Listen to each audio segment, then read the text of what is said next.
Good evening सभी को। ये जो महिला पर्यवेक्षक के लिए भर्ती आई हुई है, तो आशा करते हैं कि आपने नोटिफिकेशन बहुत विस्तार से देखा होगा। इसकी चर्चा भी हम कर चुके हैं। इसमें एक बड़ी समस्या ये है, कई दिन से हमको लगातार मैसेज आ रहे हैं कि सर ये जो समय कम है तो इसमें हम कितना पढ़ें, क्या क्या पढ़ें, कौन सी बुक लें। तो सबसे पहले तो आप सिलेबस को बहुत अच्छे से देखें, 1-2 दिन पहले उसको अच्छे से कवर कर लें। आपके दिमाग में एक माइंड मैप टाइप में बन जाना चाहिए कि आखिर पूछेगा क्या क्या, किस किस चैप्टर से कितना लगभग पूछेगा, तो उस हिसाब से फिर आपको पढ़ने में आसानी होगी। तो सबसे पहले आप इसको देख लें और फिर अच्छे से कोई एक आध बुक बढ़िया रख लें और उसी को कई बार पढ़ें। ऐसा नहीं कि कई सारी बुक। आज हम बात करेंगे मध्य प्रदेश महिला पर्यवेक्षक की बेस्ट बुक के बारे में, जो कि चक्षु प्रकाशन की है। यह एक अच्छी पुस्तक है। इसमें पूरा जो कॉन्सेप्ट है सब्जेक्ट वाइज पूरा विधिवत दिया हुआ है, और इसमें जो प्रैक्टिस सेट दी हुई है उसमें पूरे जो हल प्रश्न पत्र हैं वो पूरे व्याख्या सहित दिए हुए हैं। इनको आप अच्छे से आप हल कर सकते हैं और अपनी तैयारी को आसान बना सकते हैं। यहाँ पे आप देखेंगे पूरे क्वेश्चन विधिवत सब्जेक्ट वाइज दिए हुए हैं, और इनका जो हल दिया हुआ है वो विधिवत व्याख्यात्मक उत्तर सहित दिया हुआ है। तो इससे आप पढ़ के और अपनी तैयारी को आसान बना सकते हैं और अपनी सफलता निश्चित कर सकते हैं। यहाँ पे आप देख सकते हैं उत्तर व्याख्या सहित है, इस प्रकार पूरा विधिवत समझाया हुआ है। तो जरूर इसको लें और अपनी तैयारी को आसान बनाएं, को रख लें या उसको एक एक बार पढ़ें। ऐसे में पॉसिबल नहीं हो पाएगा। आप कोई भी एक अच्छी बुक रखिए और उसी को कई बार पढ़िए। हम आपको एक बार फिर से दिखा रहे हैं विस्तार से, जो कि एकदम ओरिजिनल है। रूल बुक में आपके ये सिलेबस पड़ा हुआ है, तो इस हिसाब से अगर आप अच्छे से पढ़ेंगे तो ज़रूर सफलता निश्चित होगी। तो सबसे पहला जो खंड है पर्यवेक्षक सीमित सीधी भर्ती के लिए, प्रथम जो खंड है वो पोषण एवं स्वास्थ्य से है। इसमें आपको सबसे पहले पढ़ना है पोषण। इसमें संतुलित आहार, मैक्रो एवं माइक्रो न्यूट्रिएंट्स, उसमें कैलोरी, प्रोटीन, विटामिन, सूक्ष्म खनिज तत्व जैसे iodine, vitamin A, iron, zinc, vitamin तथा कैल्शियम की कमी से होने वाली बीमारियां और उनकी रोकथाम, केवल आपको इतना पढ़ना है और इनसे आपके क्वेश्चन बनेंगे 10 ठो। तो थोड़ा सा इसको अच्छे से ऐसे आप अगर डिवाइड कर लेते हैं कि एक दिन आप इस चैप्टर को पढ़ेंगे और इससे जो इंपॉर्टेंट क्वेश्चन उनको लिख लेंगे, फिर सेकंड नंबर में आपको पढ़ेंगे और उसके जो इंपॉर्टेंट क्वेश्चन उसको आप लिख लेंगे, तो ये लगभग जाके आपका 1 महीने में, अगर थोड़ा सा आप अच्छे से मेहनत कर लेते हैं तो लगभग 1 महीने में कवर हो जाएगा। और फिर अच्छे से आप कुछ दिन जो बचेंगे उसको आप रिवाइज कर लेते, जब तक आपका एग्जाम होगा तब तक उसको आप कई बार रिवाइज कर लीजिए तो बढ़िया बन जाएगा। तो जैसे सेकंड पॉइंट में क्या दिया हुआ, जीवन की विभिन्न अवस्थाओं में पोषण का महत्व। जो जीवन की अलग अलग अवस्थाएं हैं उसमें पोषण का क्या महत्व है।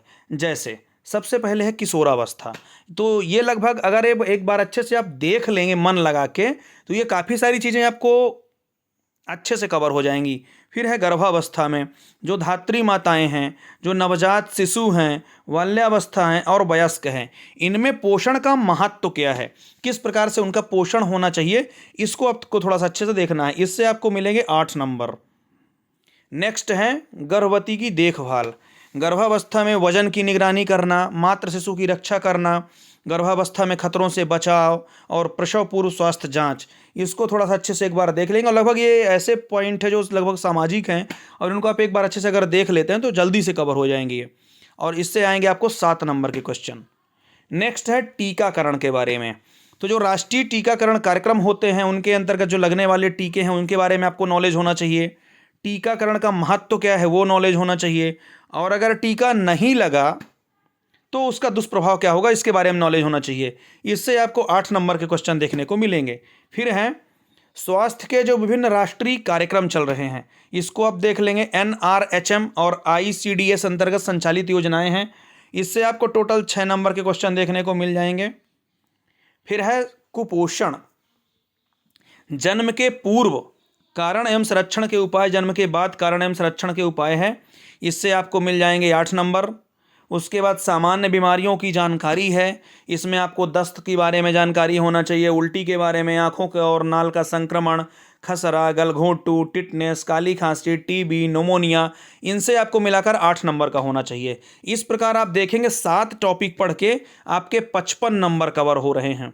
तो यदि 7 दिन अथवा 10 दिन इसको आप मान लीजिए, इतने में आपका ये पॉइंट अगर अच्छे से आप मेहनत कर रहे हैं तो ये 55 नंबर में ऐसा नहीं है कि 40 से 45 नंबर आपको नहीं मिल जाएंगे, आराम से मिलेंगे। बस आपको रिवीजन जरूर अच्छे से करना है और प्रैक्टिस करना है आपको, कोई अच्छे से प्रैक्टिस सेट लेकर तो बढ़िया कवर होगा। फिर नेक्स्ट सेकंड पॉइंट क्या है, द्वितीय जो खंड है उसमें सामान्य ज्ञान और आपको तर्क शक्ति देखना है। तो ऐसा नहीं है कि आप बिल्कुल इसमें जीरो होंगे, जो तर्क शक्ति लगभग आप उसको कुछ कभी ना कभी किसी ना किसी पेपर दिए होंगे, तर्क शक्ति लगभग कभी कवर होगी। इसमें क्या है, जो सामान्य ज्ञान के विभागों की जो योजनाएं हैं उनको आपको देखना है। पूरा जीके इसमें बहुत ज़्यादा कवर नहीं करना है, इसमें मात्र इतना देखना है कि जो विभाग की अपनी योजनाएं हैं उसके बारे में क्या जीके है, उसका जो सामान्य ज्ञान है उसका ये देखना है। इसमें जो महिला और बाल विकास विभाग की योजनाएं हैं आपको पॉइंट टू पॉइंट मात्र सिलेबस के आधार पर पढ़ना है तो जल्दी कवर हो पाएगा। स्वास्थ्य विभाग की योजनाएं देखना है आपको, पंचायत एवं ग्रामीण विकास की योजनाएं देखना है आपको, सामाजिक न्याय विभाग की योजनाएं हैं और आदिवासी विकास विभाग की योजनाएं हैं। इतना अगर आप मात्र ये योजनाएं पढ़ लेते हैं तो 10 नंबर का ये आपका कवर हो जाएगा। उसके बाद आपको क्या देखना है, नियम अधिनियम एवं अधिकार। इसमें आपको कितनी चीज जानना है, मात्र बच्चों के कानूनी अधिकार क्या हैं, संबंधित नियम अधिनियम शिक्षा का अधिकार क्या है, महिलाओं के कानूनी अधिकार हैं एवं संबंधित नियम अधिनियम हैं, यौन उत्पीड़न है, घरेलू हिंसा है, दहेज प्रतिरोध, संपत्ति का अधिकार, बाल विवाह रोक अधिनियम और खाद्य सुरक्षा अधिनियम। इतनी चीजें आपको कवर करना है, इतने में आपको 10 नंबर यहां से मिल जाएगा। उसके बाद आपको शारीरिक संरचना और सामान्य ज्ञान उसके बारे में देखना है, जैसे पाचन तंत्र हो गया, ग्रंथियां हो गई, प्रजनन तंत्र हो गए, किशोरावस्था विकास हो गया और प्राथमिक उपचार हो गया। इससे आपको 8 नंबर कवर करना है, कवर होगा। इतना चीज़ अगर आप पढ़ लेते हैं तो 8 नंबर कवर हो जाएगा। उसके बाद कंप्यूटर का सामान्य ज्ञान आपको होना चाहिए, MS ऑफिस का सामान्य ज्ञान, इंटरनेट के बारे में, मोबाइल संचालन का ज्ञान होना चाहिए। इतने में आपको 7 नंबर मिल जाएंगे। उसके बाद सामान्य गणित 8वीं, जिसमें सामान्य अंक गणित होनी चाहिए, दशमलव, प्रतिशत, अनुपात एवं ब्याज, आंकड़ों की व्याख्या, ग्राफ पढ़ना बनाना, इसमें आपको 10 नंबर मिल जाएंगे। उसके बाद सामान्य तर्क शक्ति है, इसमें सामान्य प्रश्न है, श्रेणी आकृति है, इससे आपको 10 नंबर मिलेंगे।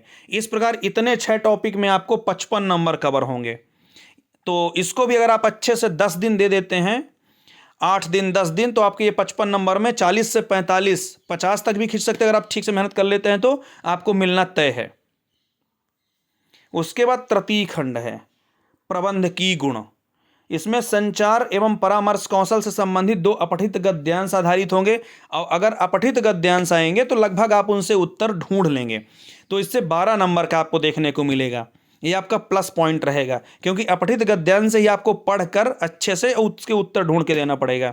फिर नेक्स्ट क्या है, विकास की अवधारणा एवं उसकी मुख्य चुनौतियां, और उसमें पंचवर्षीय योजनाओं का विकास कैसा है, समकालीन सामाजिक चुनौतियों एवं सरोकार है।